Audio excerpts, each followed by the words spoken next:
Assalamualaikum warahmatullahi wabarakatuh. Halo, gimana kabarnya kalian? Semoga baik-baik aja ya.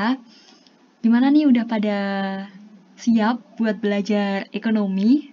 Harus siap dong, walaupun kita itu belajar dari rumah, tapi harus tetap semangat. Sebelumnya selamat datang di pembelajaran ekonomi kelas 12 di bab 2, yaitu tentang persamaan dasar akuntansi. Tapi sebelumnya Ibu mau review dulu. Kita kemarin sudah belajar tentang akuntansi sebagai sistem informasi. Apa saja yang sudah kita pelajari di sana? Masih ingat? Harus diingat-ingat, nggak boleh lupa. Kemarin kita udah belajar tentang sejarahnya akuntansi, kemudian pengertian akuntansi, kemudian manfaatnya, bidang-bidang akuntansi apa aja.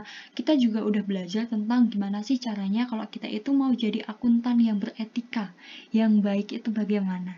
Kita juga belajar tentang peran akuntansi secara garis besar. Siklusnya kayak gimana? Yang pertama itu kegiatan perusahaan atau organisasi. Kegiatan perusahaannya itu apa aja, kemudian dicatat dalam proses akuntansi. Nah, setelah proses akuntansi itu akan menghasilkan informasi akuntansi, di mana informasi akuntansi ini akan berguna untuk pihak-pihak yang berkepentingan, yaitu untuk mengambil keputusan.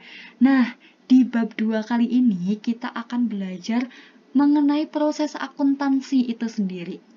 Tapi sebelum kita melangkah ke jurnal, kemudian ke buku besar, kemudian ke laporan-laporan, itu kita akan belajar tentang persamaan dasar akuntansi terlebih dahulu. Lalu mengapa kita perlu belajar persamaan dasar akuntansi? Itu karena persamaan dasar akuntansi ini adalah dasar untuk melangkah ke dalam siklus akuntansi. Jadi, sebelum kita kok menyusun laporan-laporan, jurnal yang lainnya, kita harus belajar terlebih dahulu mengenai persamaan dasar akuntansi gitu. Jadi kita perlu untuk belajar persamaan dasar akuntansi. Lalu persamaan dasar akuntansi ini apa sih? Persamaan dasar akuntansi itu menggambarkan pengaruh transaksi keuangan terhadap posisi keuangan perusahaan yang meliputi harta atau aset dengan sumber dananya. Jadi, setiap perusahaan itu pasti ada transaksinya. Misalkan perusahaan percetakan itu membeli kertas baru atau mesin baru gitu. Nah, pembelian itu dinamakan transaksi, di mana transaksi itu akan merubah beberapa harta atau aset dan sumber dananya. Jadi, antara harta dan aset itu harus tahu sumber dananya itu dari mana dan harus jelas. Jadi, itu dinamakan persamaan dasar akuntansi. Untuk lebih jelasnya, kita langsung saja masuk ke dalam contoh saja. Misalkan di sini ada sebuah perusahaan. Nah, dalam mengetahui persamaan dasar akuntansi, kita harus mengetahui dulu nih perusahaan itu punya apa dan sumber dananya itu dari mana. Contohnya, perusahaan itu mempunyai uang 200 juta. Nah, uang 200 juta itu diperoleh dari mana? Di sini, ternyata diperoleh dari pemilik perusahaan. Jadi, dari pemilik perusahaan itu menyetorkan atau memberikan modal kepada perusahaannya sebesar 200 juta. Itu sumber dananya. Kemudian misalkan di sini perusahaan itu mempunyai kendaraan seharga 150 juta. Nah, kendaraan yang dipunyai perusahaan ini sumber dananya itu dari mana? Ternyata dari pemilik perusahaan sebesar 100 juta. Jadi, pemilik perusahaan ini memberi modalnya sebesar 100 juta untuk membeli kendaraan. Tapi masih kurang 50 juta. Nah, 50 jutanya ini dari mana sumber dananya? Dari utang dealer sebesar 50 juta. Jadi, pemilik perusahaan ini menyetorkan dulu modalnya sebesar 100 juta untuk membeli kendaraan dan sisanya itu hutang dulu di dealer sebesar 50 juta. Yang terakhir adalah laptop sebesar 20 juta. Nah, laptop ini sumber dananya dari mana, atau perusahaan ini memperoleh laptop itu uangnya dari mana, dananya sumbernya dari mana. Oh, ternyata hutang dulu nih dari Galaxy sebesar 20 juta. Nah, agar bisa disebut persamaan dasar akuntansi, itu antara perusahaan punya apa dan sumber dananya dari mana, itu harus sama jumlahnya. Kita jumlah dulu perusahaan punya apa. Sebesar 370 juta. Nah, sumber dananya itu juga 370 juta. Nah, di situ itu yang dinamakan persamaan dasar akuntansi. Jadi, antara perusahaan punya apa, itu harus sama dengan sumber dananya itu dari mana.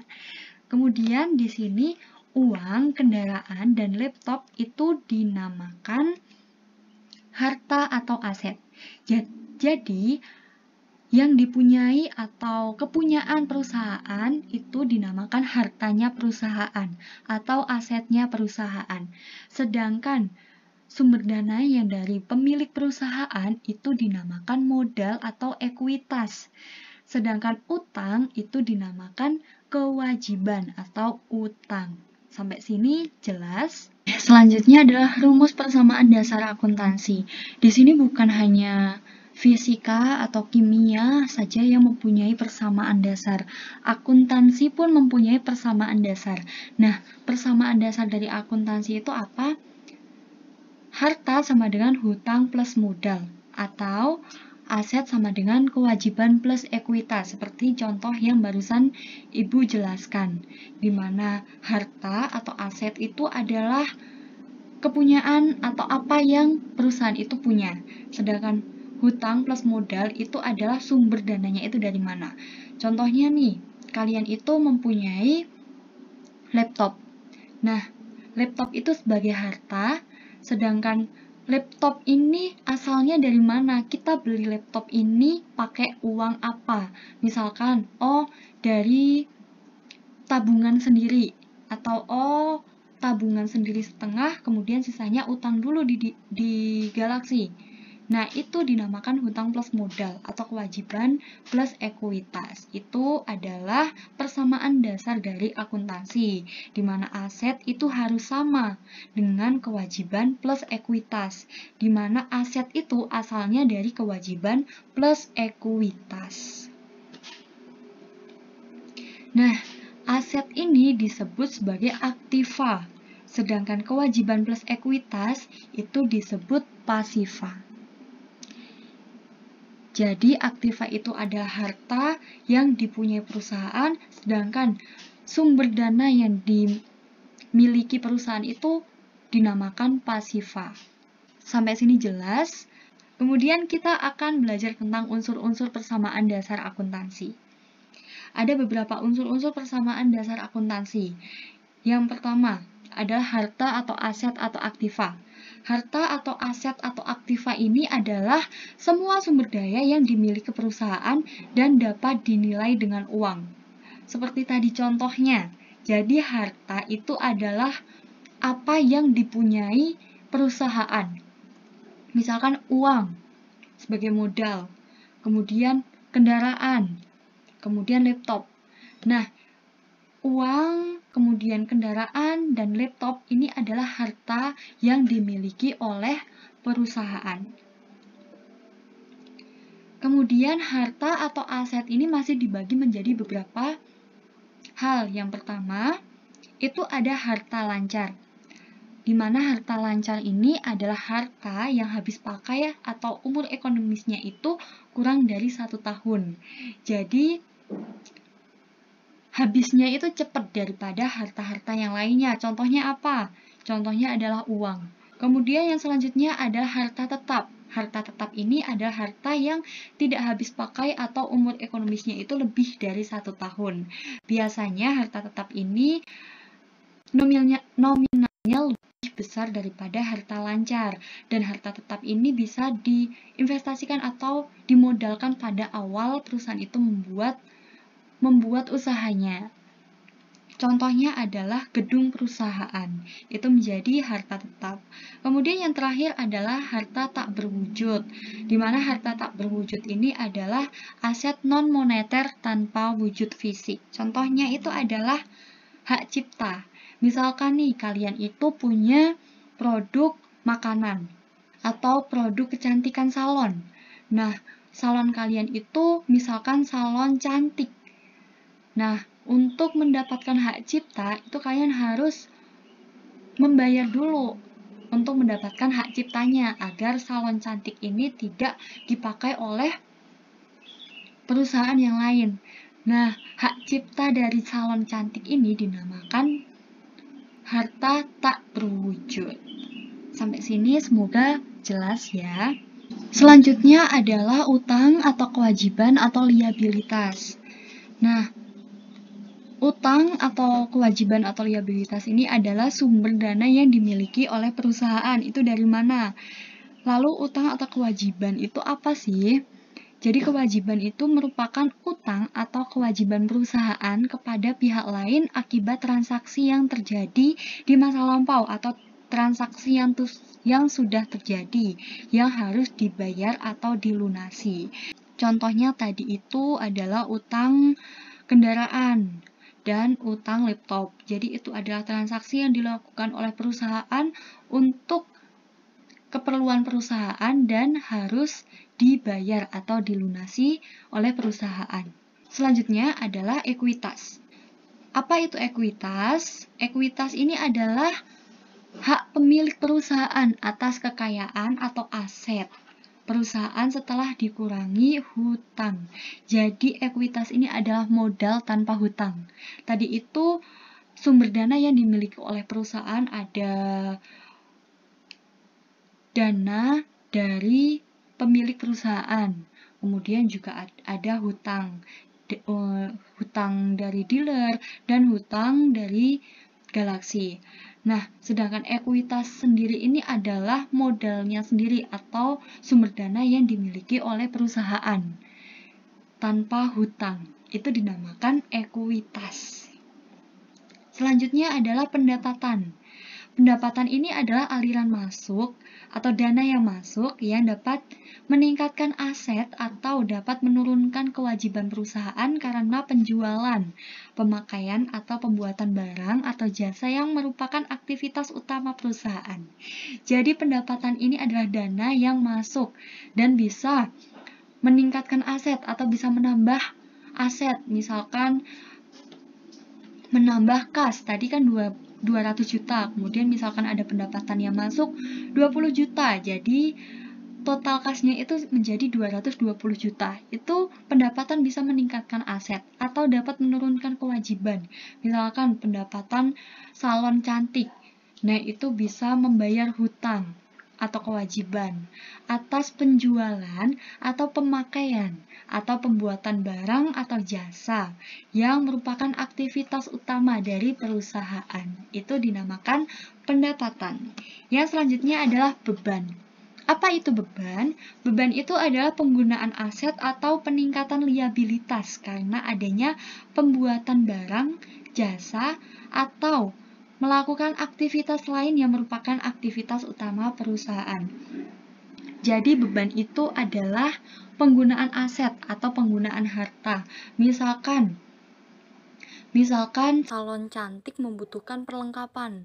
Misalkan perlengkapannya ini adalah sampo. Nah, sampo itu pasti harus diperbarui terus kan. Misalkan 1 bulan itu habis, jadi setelah 1 bulan mereka harus membeli sampo lagi. Nah, untuk membeli sampo ini kan membutuhkan uang, jadi uangnya itu mengambil dari harta, yaitu dari uang kas. Nah, harta ini atau uang untuk membeli sampo ini dinamakan beban. Jadi beban itu ada penggunaan aset atau peningkatan liabilitas. Peningkatan liabilitas ini adalah peningkatan hutang. Misalkan samponya itu membelinya dengan cara hutang karena uang kasnya habis. Nah, itu bisa menjadi beban. Karena adanya pembuatan barang, jasa, atau melakukan aktivitas lain yang merupakan aktivitas utama perusahaan. Selanjutnya adalah pengelompokan akun. Pengelompokan akun ini dibagi menjadi 3, yaitu aktiva, liabilitas, dan ekuitas. Apa itu aktiva? Aktiva ini adalah kas, piutang, kemudian wesel tagih, beban dibayar di muka, tanah, bangunan, peralatan, perabotan, dan perkakas. Jadi aktiva ini adalah harta yang dimiliki oleh perusahaan. Kemudian liabilitas itu ada apa aja? Di sini liabilitas itu ada utang usaha, wesel bayar, dan kewajiban akrual. Kewajiban itu apa tadi? Hutang. Jadi liabilitas ini adalah hutang. Ekuitas. Ekuitas ini ada modal penarikan, pendapatan, dan beban. Jadi pengelompokan akun itu ada 3. Aktiva itu harta, dan liabilitas plus ekuitas itu adalah pasiva. Selanjutnya adalah bentuk persamaan dasar akuntansi. Kita udah belajar tentang persamaan dasar akuntansi itu ada apa aja, tentang akun-akunnya, tentang pasiva, tentang aktiva, tentang harta, tentang kewajiban, tentang ekuitas. Kita udah belajar itu.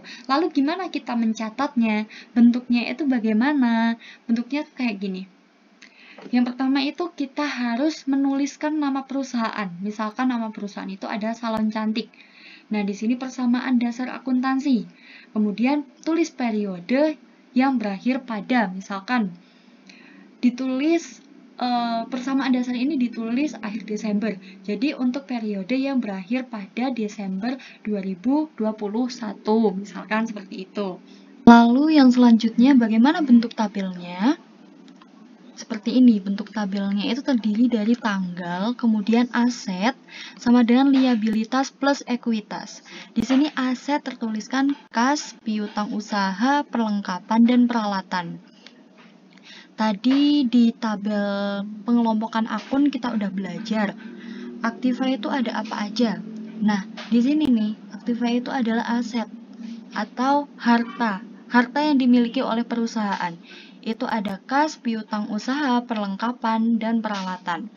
Itu ditulis di sisi kiri tabel. Kemudian sama dengan liabilitas plus ekuitas pemilik atau modal pemilik. Ini adalah pasiva atau modal perusahaan itu dari mana sih? Sumber dananya dari mana? Itu ditulisnya di sisi kanan tabel. Nah, liabilitas itu yang ditulis apa? Utang usaha. Kemudian ekuitas pemilik modal yang ditulis adalah modal. Nah, ini adalah bentuk tabel dari persamaan dasar akuntansi. Kita ambil satu contoh. Misalkan tadi di dalam contoh perusahaan itu ada kendaraan. Nah, kendaraan itu adalah peralatan. Misalkan peralatan tadi harganya itu 150 juta. Tulislah di sini, di kolom peralatan, 150 juta. Itu adalah kendaraan. Kemudian di sisi pasiva, itu juga harus ditulis. Jumlahnya harus sama, 150 juta. Tadi waktu membeli kendaraan itu yang menggunakan modal pemilik perusahaan adalah 100 juta, maka di sini tulislah 100 juta. Kemudian utang di dealer itu 50 juta, di sini juga harus 50 juta. Kemudian kalau dijumlahkan antara aset dan liabilitas plus ekuitas itu jumlahnya harus sama, yaitu 150 juta. Begitu. Jadi tadi kan udah belajar rumus dari persamaan dasar akuntansi itu adalah aset sama dengan liabilitas plus ekuitas, atau aset atau harta sama dengan hutang plus modal. Dan aset adalah aktiva, serta liabilitas plus ekuitas itu adalah pasiva. Jadi aktiva sama dengan pasiva, itu jumlahnya harus sama. Dan ini yang dinamakan dengan persamaan dasar akuntansi. Semoga kalian paham dan apa yang Ibu sampaikan. Oke, udah selesai. Gimana? Gampang kan? Ya dong, gampang dong. Jangan lupa ditonton loh ya. Jangan cuma skip-skip aja. Sekarang yuk kita simpulin apa aja yang udah kita pelajarin tadi. Yaitu kita udah belajar tentang konsep persamaan dasar akuntansi. Yang dapat disimpulkan di sini bahwa kita Jika kita ingin menulis persamaan dasar akuntansi, kita harus tahu rumus dari persamaan dasar akuntansi, di mana rumusnya adalah aktiva sama dengan pasiva. Aktiva adalah harta, dan pasiva adalah utang plus modal, di mana harta itu jumlahnya harus sama dengan modal dan utangnya. Kemudian di sini harta itu didapatkan dari apa yang dipunyai oleh perusahaan. Sedangkan hutang plus modal itu adalah sumber dana yang dimiliki oleh perusahaan. Jadi kalau kita mau menulis persamaan dasar akuntansi, kita harus berpatok pada rumus persamaan dasar akuntansi tersebut. Oke, itu kesimpulan dari pembelajaran kita pada pertemuan kali ini. Nah, selanjutnya silakan kalian pelajari, baca-baca gitu, mau di internet atau misalkan kalian ada buku, boleh baca bukunya. Karena besok kita mau belajar tentang analisis transaksi dan pencatatan dalam persamaan dasar akuntansi. Nah, besok ini nih kita akan belajar gimana sih cara menuliskan investasi atau modal pertama dari pemilik perusahaan. Kemudian gimana pencatatan pembelian peralatan, kemudian pembayaran misalkan gaji karyawan, kemudian misalkan mendapatkan pendapatan gitu. Nah, itu nulisnya gimana di dalam tabel yang udah kita pelajarin di pertemuan kali ini. Nah, jangan lupa belajar untuk pertemuan besok. Ibu cukupkan sekian untuk pertemuan kita pada bab 2 ini. Kita masih lanjut besok. Jangan lupa jaga kesehatan, kemudian taati protokol kesehatan juga. Semoga kita bisa cepat-cepat bertemu di pembelajaran secara offline. Jika ada kesalahan dari ibu mohon maaf. Cukup sekian. Wassalamualaikum warahmatullahi wabarakatuh.